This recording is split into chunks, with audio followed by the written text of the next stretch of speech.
కేవలం ఉద్యోగాలను సృష్టించే సంస్థలుగా కాకుండా ప్రపంచానికి అవసరమైన మేధావితనాన్ని అందించే గొప్ప సంస్థలుగా మన ఇంజనీరింగ్ కాలేజ్ ఉండాలి. మీకు ఒక ఉదాహరణ నేను చెప్పదలుచుకున్నాను.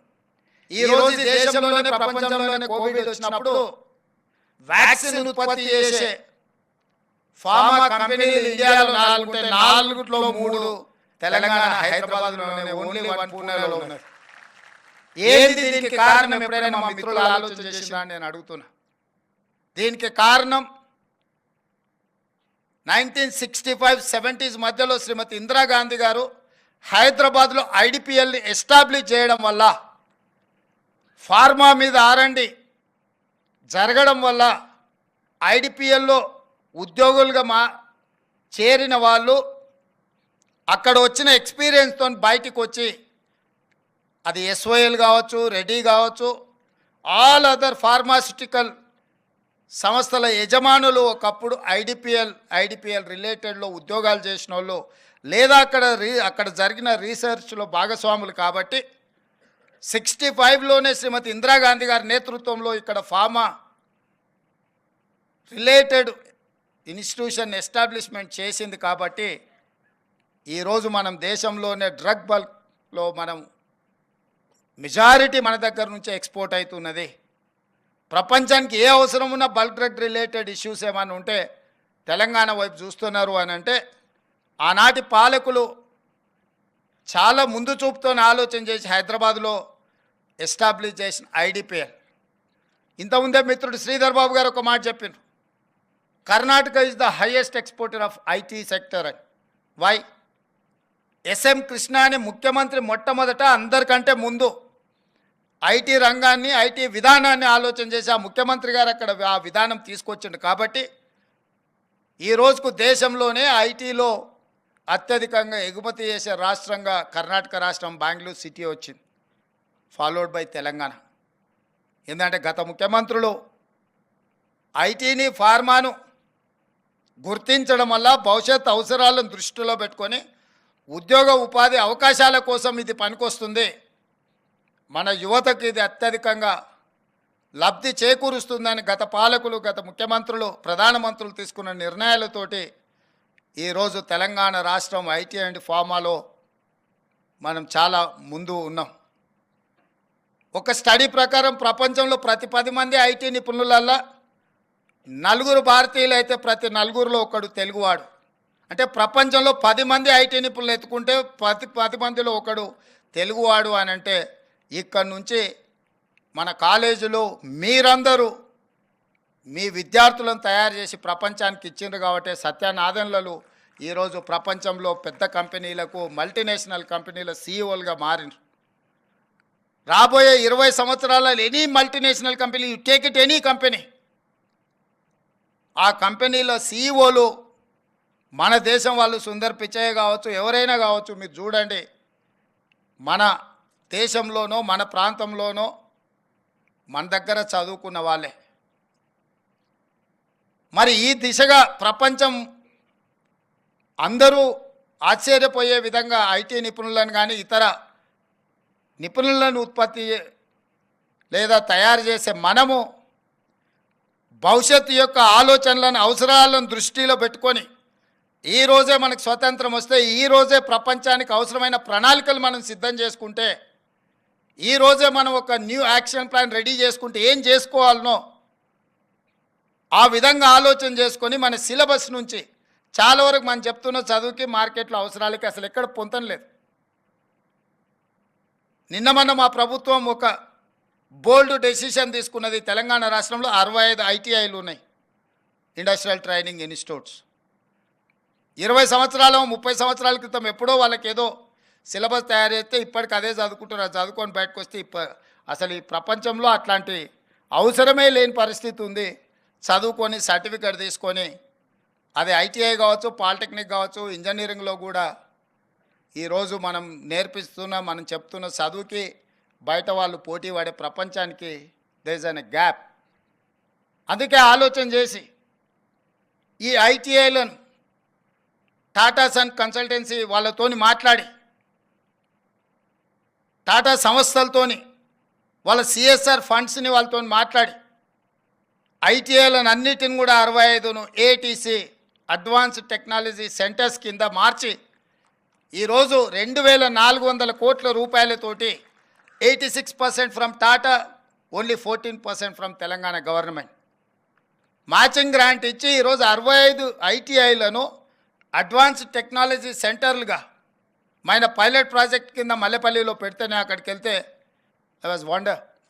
రోబోస్ పెట్టిండ్రు అక్కడ, different printing technology, different technology, machinery ఎట్లుంది అని అంటే అసలు నేను ఎప్పుడు చూడలే అట్లాంటి అద్భుతమైన ఎక్విప్మెంట్ని, ట్రైనింగ్ ఇన్స్ట్రక్టర్స్ని, మొత్తం వ్యవస్థను టాటా వాళ్ళు అక్కడ ఎస్టాబ్లిష్మెంట్ చేసి చూపించారు. ప్రతి ఐటీఐలో వాటన్నిటిని కూడా పెట్టబోతున్నాము.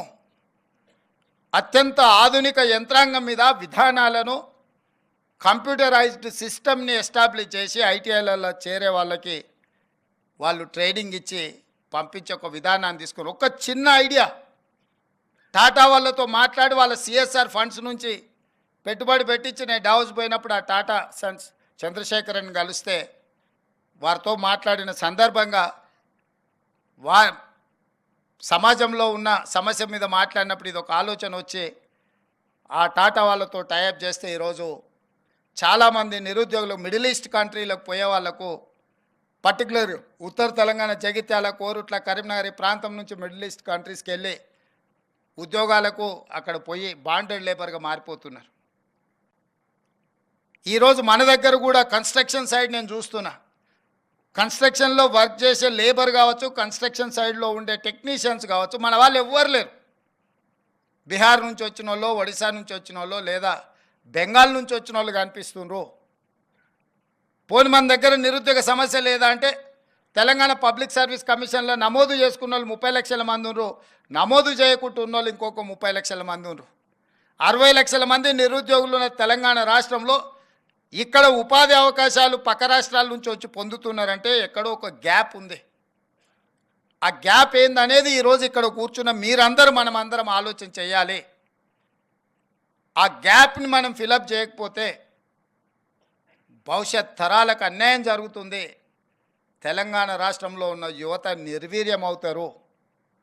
అందుకే ఈరోజు మీ అందరికీ నా విజ్ఞప్తి ఒకటే, ఇప్పుడు గ్లోబల్ సమ్మిట్ ఆర్టిఫిషియల్ ఇంటెలిజెన్స్ మీద మనం మాట్లాడుకున్నాం.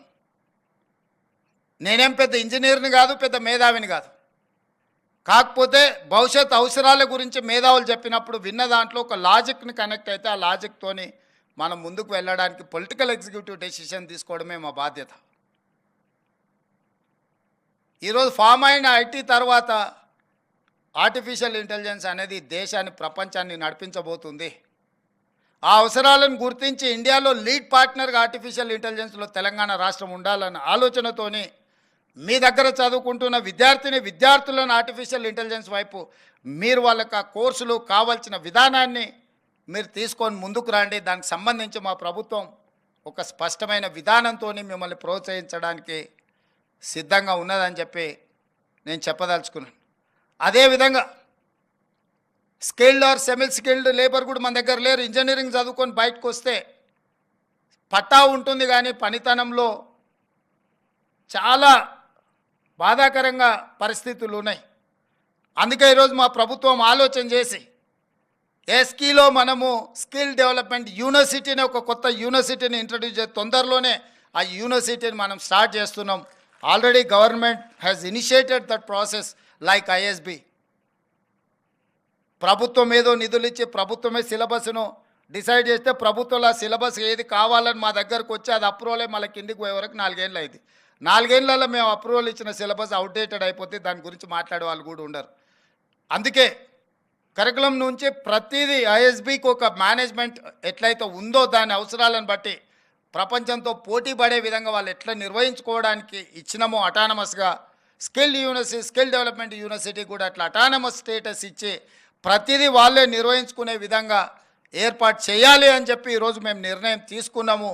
ఆల్రెడీ ఆ దిశగా ప్రభుత్వం ప్రణాళికలు సిద్ధం చేసి వాళ్ళకి చెప్పింది.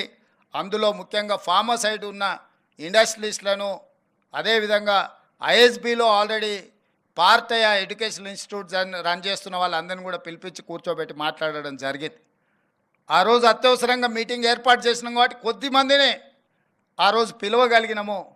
అందుకే ఈరోజు స్కిల్ డెవలప్మెంట్ యూనివర్సిటీలో ప్రభుత్వం ఏమైతే చేయాలనుకుంటుందో మీ వైపు నుంచి ఎవరైనా సహకరించే వాళ్ళు ఉంటే డెఫినెట్గా మా principal secretary education Burra Venkatesham గారిని మీరు ఒకసారి కలవండి. మీ వైపు నుంచి ఏమైనా ఇన్పుట్ ఉన్నా దానికి ఒక కార్పస్ ఫండ్ క్రియేట్ చేయాలనుకుంటున్న నెక్స్ట్ స్టూడెంట్స్కి ఫండ్స్ కేసీటీ ఉండొద్దు ఎస్టాబ్లిష్మెంట్ కోసము వాటన్నిటికి కూడా అనుకుంటున్నాం. మీ వైపు నుంచి సహకరించగలిగిన వాళ్ళు ఎవరైనా ఉంటే లేదా మీకు తెలిసిన వాళ్ళు ఉన్నా కూడా వాళ్ళ వైపు నుంచి సపోర్ట్ ఇచ్చే విధంగా మీరందరూ ముందుకు రండి. భవిష్యత్తులో తెలంగాణ లేదా పక్క రాష్ట్రంతో పోటీ పడడం కాదు, నేను పదే పదే చెప్తున్న పక్క రాష్ట్రాలతో పోటీ పడే పరిస్థితి నుంచి ప్రపంచంతోనే పోటీ పడే విధంగా మన రాష్ట్రం ఎదగాలి. ఎదగడానికి అవసరమైన ప్రణాళికలు విధానాలు మేము తీసుకొస్తాము, అమలు చేసే బాధ్యత మీది. ఎందుకు అని అంటే మీరు అమలు చేసినప్పుడే ఆ క్వాలిటీ ఎడ్యుకేషన్ క్వాలిటీ ట్రైనింగ్ వస్తుంది. మేము పాలసీ మేకర్స్ మాత్రమే. మీకేం పాలసీ కావాలో మీరు మా దగ్గరికి పూజ చేయండి, ఆ పాలసీని అడాప్ట్ చేసుకొని వితిన్ డేస్లో గవర్నమెంట్ వాటికి అనుమతి ఇచ్చే బాధ్యత మా ప్రభుత్వం తీసుకుంటుంది. మా ప్రభుత్వానికి భేషజాలు లేవు. మా ప్రభుత్వం ఈ రాష్ట్రంలో ఉన్న నిరుద్యోగ యువకులకు ఒక అద్భుతమైన ఉద్యోగ ఉపాధి అవకాశాలు కల్పించి ఆ నిరుద్యోగ యువకులే కొత్త ఉద్యోగాలు కల్పించే బాధ్యత పెరిగే విధంగా వాళ్ళని ప్రోత్సహించాలన్నదే మా ఆలోచన. మీకు తెలిసి తెలంగాణ ఏర్పడిన నేపథ్యం, దీనికి ఉన్న పరిస్థితులు, నిరుద్యోగ సమస్యనే తెలంగాణ రాష్ట్ర ఏర్పాటుకు ప్రధాన కారణం. ఆ నిరుద్యోగ సమస్యను మనము పరిష్కరించకపోతే పూర్తిగా ప్రజాప్రతినిధులుగా మేము విఫలమైనట్టే.